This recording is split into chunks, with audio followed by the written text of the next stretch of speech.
الحمد لله الذي جعل الشمس والقمر بحسبان والنجم والشجر يسجدان وفضل زمانا على زمان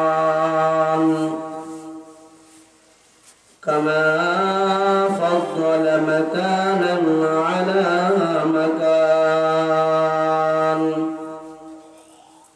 وإنسانا على إنسان ونشهد أن لا إله إلا الله وحده لا شريك له ونشهد أن محمدا عبده ورسوله أما بعد فأعوذ بالله من الشيطان الرجيم بسم الله الرحمن الرحيم يا أيها الذين آمنوا اتقوا الله حق تقاته ولا تموتن إلا وأنتم مسلمون واعتصموا بحبل الله جميعا ولا تفرقوا فقال رسول الله صلى الله عليه الصلاة والسلام من فارق الجمعة شبرا فقد خلع ربقة الإسلام من عنقه وقال الشاعر الحمد لمن قدر خيرا وفضلا الحمد لمن قدر خيرا وفضلا الشكر لمن صور حسنا وجمالا الشكر لمن صور حسنا وجمالا فرد صمد عن صفة الخلق بريء فرد صمد عن صفة الخلق بريء رب عزلي خلق الخلق كمالا لا زد ولا مد ولا حد لمولاه لا زد ولا مد ولا حد لمولاه الآن كما كان ولم يلق زوالا الآن كما كان ولم يلق زوالا رخسار صبر کا گجرا پردہ اٹھا دو رخسار صبر کا گجرا پردہ اٹھا دو للہ مجھے حسن خدا داد دکھا دو للہ مجھے حسن خدا داد دکھا دو میں دور ہوں مجبور ہو اے سید عالم میں دور ہوں مجبور ہو اے سید عالم دیدار دکھاتے نہیں آواز سنا دو دیدار دکھاتے نہیں آواز سنا دو صدق اللہ العظیم وصدق رسوله النبي الكريم ونحن ولا ذلك من الشاهدين والذاكرين والشاكرين والحمد لله رب العالمين সবাই একবার বলেন আমিন আমিন আলহামদুলিল্লাহ 11 আমতলাবে বাসিস্টার জামে মসজিদ কমিটির সকল মুসল্লি কারামের উদ্যোগে আজকের এই তাফসীরুল কোরআন মাহফিলের সম্মানিত সভাপতি আজকের মাহফিলের প্রধান অতিথি প্রধান বক্তা সামনে উপবিষ্ট আমার ইসলাম প্রিয় দ্বীন প্রিয় মুসলমান ভাইয়েরা, পর্দার আড়ালে অবস্থানরত আমার মা ও বোনেরা, সর্বপ্রথম আমরা সকলে রব্বে কারিমের দরবারে শুকরিয়া আদায় করি যে রব্বে কারিম মায়া করে দয়া করে ভালোবেসে গুনাহের সকল কাজকর্ম থেকে ফারেক করে মুক্ত রেখে নবী আলাইহিস সালাতু ওয়াস সালামের এই ঘোষণা অনুযায়ী এই জান্নাতের ময়দানের মধ্যে এসে আমাদেরকে জুড়ে মিলে বসবার মতো সুযোগ আর তৌফিক দান করেছেন। এজন্য সকলে শুকরিয়া আদায় করি, জোরে সোরে বলি আলহামদুলিল্লাহ। লক্ষ কোটি দরুদ ও সালাম বর্ষিত হোক আকায়ে নামদার তাজদার মদিনা দো জাহানের সরদার সৈয়দুল আম্বিয়া সৈয়দুল মুরসালিন রাহমাতুল লিল আলামিন শাফিউল মুজনবিন দার নবী মায়ের নবী জনাব মুহাম্মদুর রাসূলুল্লাহ সবাই বলি সাল্লাল্লাহু আলাইহি ওয়াস সাল্লামের উপর। আমি আবার আপনাদের একটা কথা স্মরণ করে দিতে চাই, সেটা হলো আমার কাছে আনন্দ লাগতেছে, আপনাদের কাছে আনন্দ লাগতেছে নাকি আপনারা বেজার আমি বুঝতেছি না। আমাদের বাংলাদেশের 18 কোটি বলেন, 20 কোটি বলেন, 22 কোটি বলেন, প্রত্যেকটা মুসলমানের হৃদয়ের একটা কথা, অন্তরে একটা কথা, সেটা হলো 52 বছর 53 বছর পর্যন্ত এই বাংলার জমিনে কত সরকার আসলো আর গেল, টুপিওয়ালা দাড়িওয়ালা কিছুই পেল না। কথা বলে ঠিক কিনা? এই টুপিওয়ালা দাড়িওয়ালা ইসলামী হুকুমত কায়েমের লক্ষ্যে আমরা প্রত্যেকটা মুসলমান নর নারী যুবক যুবতী সকলেই বলি ওলামায়ে কেরামের ঐক্যমত হতে হবে। কথা বলে ঠিক কিনা? এই ঐক্যের একটা সূচনা গতকালকে শুরু হয়েছে।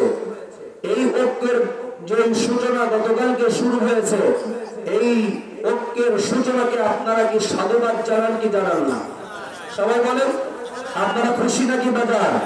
এই জন্য রব্বে কারিম এই আমতলার এই মাটি থেকে, এই জায়গা থেকে, অন্তরে অন্তরস্থল থেকে শুকরিয়া আদায় করে আরশে আজিম পর্যন্ত আমার রব্বে কারিমের আরশ পর্যন্ত শুকরিয়া জ্ঞাপনের আওয়াজ পৌঁছাই দিতে চাই। রাজি আছি কিনা? এই জন্য সকলে বলি আলহামদুলিল্লাহ। একবার ছোট্ট করে তাকবীর দেব, লিল্লাহি তাকবীর, লিল্লাহি তাকবীর, নারায়ে তাকবীর। খুশি না বাজার? সবাই বলেন, সবাই বলে না। কিন্তু একদল মানুষ আমার পাশে বসে থাকবে, সে কিন্তু অখুশি হয়ে গেছে। আমার প্রতিবেশী, সে কিন্তু আমার পরে আর নজরে তাকানো গতকাল মাগরিব থেকে শুরু হয়ে গেছে। কথা বলে ঠিক কিনা? দস্তর বজর আমাদেরও মনের দাবি, আমাদের অনেক আগের থেকে আমাদের মুরব্বিনে কেরাম বলতেছেন ঐক্য চাই, ঐক্য চাই, এমন ঐক্য চাই যে ঐক্য মারা যাবে, জেল হবে, সবকিছু হবে, এই ঐক্যের মাঝে কেউ ফাটল সৃষ্টি করতে পারবে না। কথা বলে ঠিক কিনা? এমন ঐক্য চাই। কি ঐক্য চাই? মজবুত পাহাড়ের মতো ঐক্য চাই। কথা বলে ঠিক কিনা? এই অনুযায়ী আমি আপনাদের সামনে কোরআনে কারিমের আল্লাহ তাআলা সূরা আলে ইমরানের 101 এবং 3 আয়াত আমি আপনাদের সামনে তেলাওয়াত করেছি। 1, 2, 3 এই একটা আয়াত সম্পর্কে আমি আপনাদের সামনে কথা বলবো। এই আয়াতের মধ্যে আল্লাহ তাআলা আমাকে আপনাকে কি মেসেজ, কি খবর আপনাকে আমাকে দিতে চেয়েছেন আল্লাহ তাআলা। এই আয়াতের অনুযায়ী নবী মুহাম্মদ রাসূলুল্লাহ সাল্লাল্লাহু আলাইহি ওয়াসাল্লাম আমাকে আপনাকে কি মেসেজ, কি খবর দিয়েছেন। আপনারা বলেন আল্লাহর মেসেজ, আল্লাহর খবর এবং নবীর খবর আমাদের মানার দরকার আছে কিনা? জোরে বলতে হবে ভাই। আমি আপনাদের সামনে বাইরের কথা না বলে পারলে বলবো না ইনশাআল্লাহ, যেহেতু আমি আপনাদের সামনে সব প্রমাণ সহ বলবো। এই কথার হ্যাঁ না বলতে রাজি আছি আপনারা? কথা কয় না? রাজি আছি তো ইনশাআল্লাহ? কয়েকবার আমল নামা একটু সংক্ষিপ্ত আকারে একটু জিকিরের নেকিটা লিখতে চাই কি চাই না? কথা কয় না? যেই আওয়াজ, যেই জিকিরের সঙ্গে সঙ্গে আপনার আমার আমল নামায় অগণিত অসংখ্য নেকি মাওলাই কারীমের ফেরেশতারা লিখে দিবেন।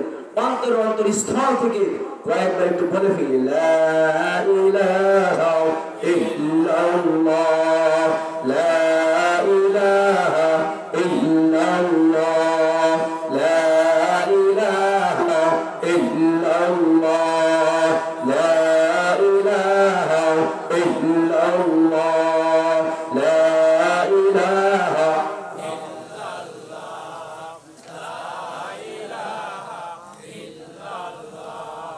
লা ইলাহা ইল্লাল্লাহ, লা ইলাহা ইল্লাল্লাহ, লা ইলাহা ইল্লাল্লাহ, লা ইলাহা ইল্লাল্লাহ, লা ইলাহা ইল্লাল্লাহ মুহাম্মাদুর রাসূলুল্লাহ। সবাই বলেন সাল্লাল্লাহু। একবার দুরূদ পড়লে কি লাভ হয়? আগে একদিনও বলেছে, জানি না আমরা সবাই। একবার দুরূদ পড়লে 10টা নেকি লাভ, 10টা রহমত আল্লাহ নাযিল করেন। কয়টা রহমত? সবাই বলেন না কয়টা রহমত? আর এই দুরূদ শরীফের একটা আমল আমি আপনাদের দিতে চাই। আমরা প্রতিদিন কম করে হলেও সকালে 100 বার, মাগরিবে 100 বার, পারবো না ইনশাআল্লাহ? কথা বলেন পারবো ইনশাআল্লাহ? তো আল্লাহ তাআলা আমাদের প্রত্যেককে প্রতিদিন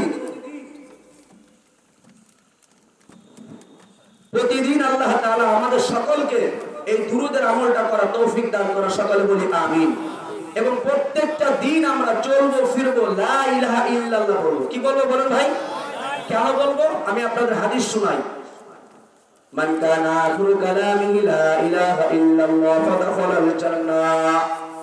নবী বলেন, যেই বান্দা বান্দির শেষ কথাটা হবে লা ইলাহা ইল্লাল্লাহ, আল্লাহর নবী বলেন ফাদাখালাল জান্নাহ, সে জান্নাতে চলে যাবে। আমি আপনাদের জান্নাতের আমল দিলাম না দুনিয়ার আমল দিলাম? কথা বলতে হবে। কথা বলেন। আখিরাতের আমল দিয়েছি, জান্নাতের আমল দিয়েছি, মরার সাথে সাথে জান্নাতে যেতে চাই। কথা বলেন ঠিক কি না? এজন্য বেশি বেশি লা ইলাহা ইল্লাল্লাহ পড়ব। রাজি আছেন ইনশাআল্লাহ? আমি আপনাদের সামনে যে আয়াত তেলাওয়াত করেছি, আল্লাহ তাআলা আয়াতের মধ্যে বলেন, ইয়া আইয়ুহাল্লাযীনা আমানুত্তাকুল্লাহ হাক্কা তুকাতিহি ওয়া লা তামুতুন্না ইল্লা ওয়া আনতুম মুসলিমুন। আল্লাহ তাআলা আয়াতের মধ্যে ফরমান, ইয়া আইয়ুহাল্লাযীনা আমানু, হে ঈমানদাররা, হে ঈমানদাররা। ঈমানদার কাকে বলা হয়? আমানতু বিল্লাহি ওয়া মালাইকাতিহি ওয়া কুতুবিহি ওয়া রাসূলিহি ওয়াল ইয়াউমিল আখির ওয়াল কদরি খায়রিহি ওয়া শাররিহি মিনাল্লাহি তাআলা ওয়াল বাসি বাদাল মাউত। বলেন আলহামদুলিল্লাহ। ঈমানদার ওই ব্যক্তিকে বলা হয় রে বাবা, আল্লাহু আকবার, যে ব্যক্তি আমানতু বিল্লাহ, আমার আল্লাহর উপরে ঈমান আনবে, ওয়া মালাইকাতি, ফেরেশতাকে বিশ্বাস করবে, নবীকে বিশ্বাস করবে। আল্লাহু আকবার, আল্লাহর পক্ষ থেকে যে কোরআনে কারীম নাযিল হয়েছে, কোরআনে কারীমকে যারা বিশ্বাস স্থাপন করবে। আল্লাহু আকবার। কুতুবিহি, আমানতু বিল্লাহি ওয়া মালাইকাতি ওয়া কুতুবিহি ওয়া রাসূলিহি ওয়াল ইয়াউমিল আখির।